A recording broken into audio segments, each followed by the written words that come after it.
नमस्कार, आप देख रहे हैं कशिश न्यूज और न्यूज रूम लाइव में आपके साथ मैं हूं दीपक शर्मा। शुरुआत बिहार की सियासत से करेंगे, जिसमें बिहार फर्स्ट और बिहारी फर्स्ट के नारा के साथ सियासी गहमा गहमी बढ़ाने वाले चिराग पासवान एक बार फिर सूबे की सियासत में अपनी सक्रियता बढ़ाने की संभावना तलाश रहे हैं। और ये चिराग पासवान ने नहीं बल्कि उनकी पार्टी के नेता ने कहा है। उनके पार्टी के सांसद अरुण भारती ने एक सवाल का जवाब देते हुए चिराग के बिहार की सियासत में सक्रिय होने के संकेत दिए हैं। क्या कहना है अरुण भारती का, सुनिए जरा।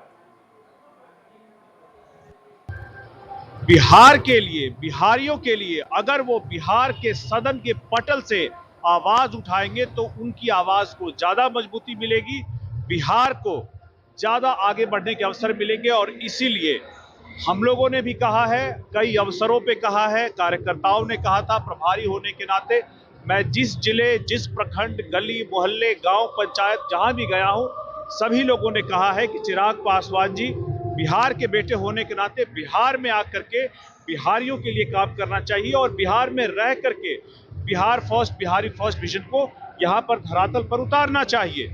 ऐसे में उन्होंने, हम लोगों ने 2016 मई को जो पार्टी की तरफ से प्रस्तावना गया था कि आपको बिहार से चुनाव लड़ने के बारे में सोचना चाहिए, उस पर वो गंभीरता से विचार कर रहे हैं।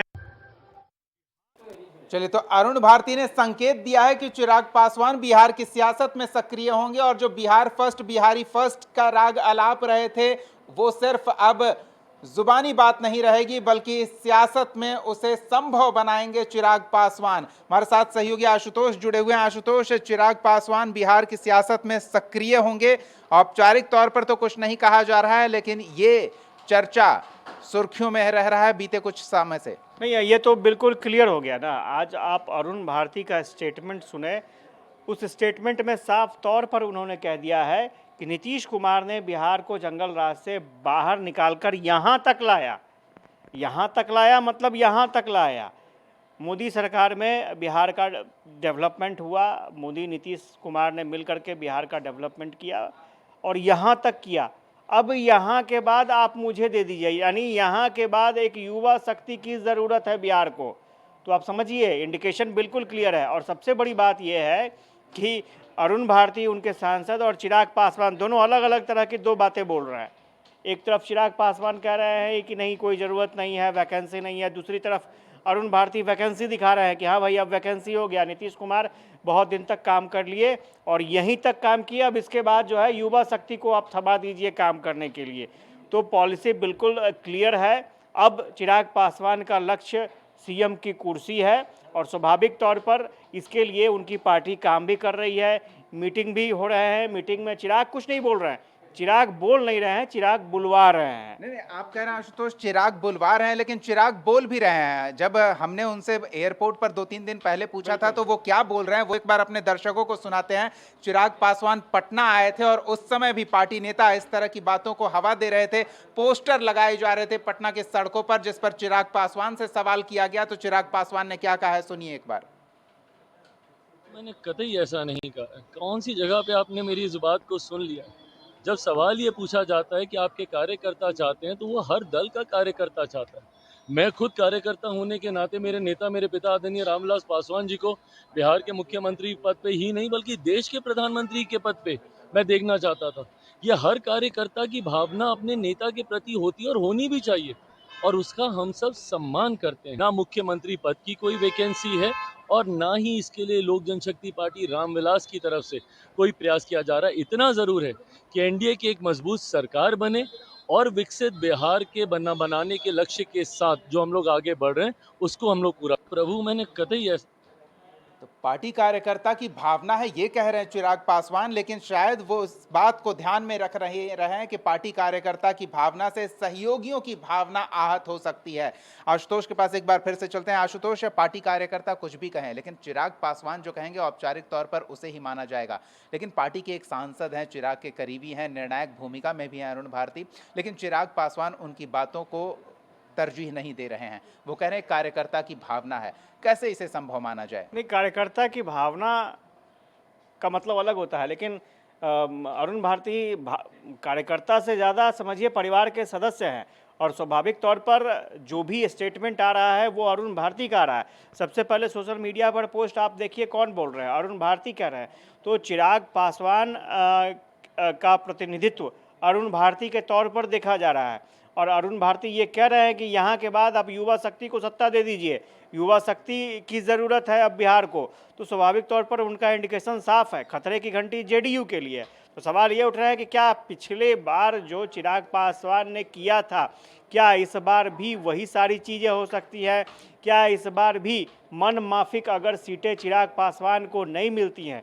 जो चर्चा है कि पिछले बार चिराग पासवान को 15 से 16 सीटें दी जा रही थी, चिराग पासवान 25 सीट चाहते थे। तो सवाल ये उठ रहा है कि क्या इस बार 25 सीटों से चिराग पासवान खुश हो जाएंगे, या फिर उन्हें और कितनी सीटें चाहिए? तो सवाल यही है कि चिराग पासवान क्या सीटों के लिए प्रेशर पॉलिटिक्स कर रहे हैं? क्या चिराग पासवान ये चाहते हैं, जैसे अरुण भारती ने ये भी कहा कि जब चिराग पासवान को केंद्रीय मंत्रिमंडल में जब खाद्य उपभोक्ता संरक्षण विभाग दिया गया, तो ये माना जा रहा था कि ये विभाग बहुत ही कमज़ोर मंत्रालय है, और चिराग पासवान जब इस मंत्रालय में आए तो उन्होंने इस मंत्रालय को मजबूत बना दिया।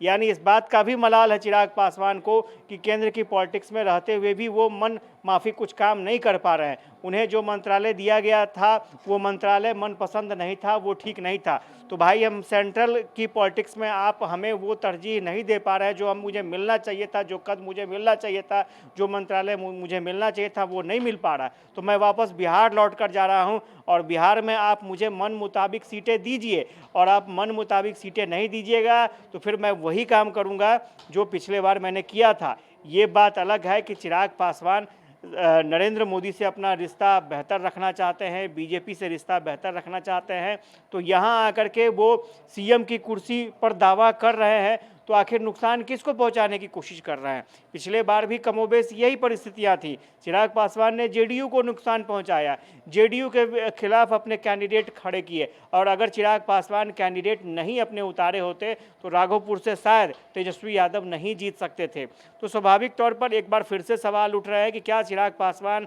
बार्गेनिंग की पॉलिसी पर उतर आए हैं? और इसमें कोई दो राय नहीं है कि जो पॉलिसी अभी फिलहाल दिख रही है, चिराग खुद नहीं बोल रहा है, वो सधे हुए पॉलिटिशियन के बेटे ज़रूर रहे हैं, लेकिन वो गुण अपने पिता का जो मौसम वैज्ञानिक वाला गुण होता है, वो गुण यहाँ पर चिराग पासवान अब दिखाने की कोशिश कर रहे हैं। और यही वजह है कि चिराग पासवान खुद नहीं बोल रहे हैं, अपने सांसदों से बुलवा रहे हैं, अपने कार्यकर्ताओं से बुलवा रहे हैं वो चीज़। चलिए, तो बहुत बहुत धन्यवाद आशुतोष। देखना दिलचस्प होगा कि आगे क्या होता है। यानी कि एनडीए खेमे में कहीं ना कहीं खलबली मची हुई है, और ये खलबली मचाने वाले चिराग पासवान के पार्टी के नेता हैं, अपने बयानों से खलबली मचा रहे हैं। अब इसके पीछे चिराग पासवान की क्या मंशा है वो आने वाले समय में पता चल जाएगी, हमारी नज़र बनी रहेगी। लेकिन फिलहाल एक छोटे से ब्रेक के लिए रुकते हैं। ब्रेक के बाद रुक करेंगे झारखंड का, जहां कल आदिवासी समाज के लोगों ने झारखंड बंद बुलाया है सीरम टोली के फ्लाईओवर रैंप के विवाद को लेकर। यानी कि विवाद अभी तक सुलझा नहीं है। क्या हो रहा है इस मामले में, किस तरह की पहल हो रही है, किस तरह की बातें हो रही है, सब बताएंगे इस ब्रेक के बाद। बने रहिए हमारे साथ।